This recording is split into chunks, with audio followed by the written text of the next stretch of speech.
Welcome back to another technical video. Today we're going to be going through your question, answering it, and hopefully finding that solution. Guys, remember to stay just a little bit crazy like me, and hopefully you get to that resolution. Now, let's continue on.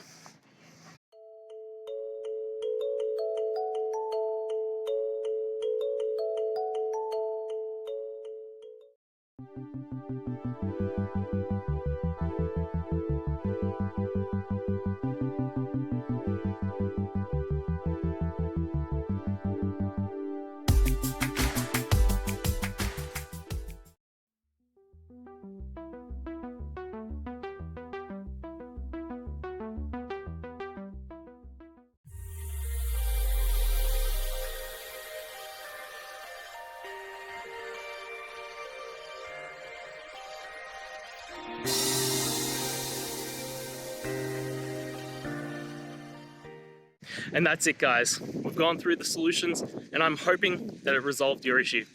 If it did, please hit the subscribe button. I'd really appreciate it. And until next time, I hope you have a good one.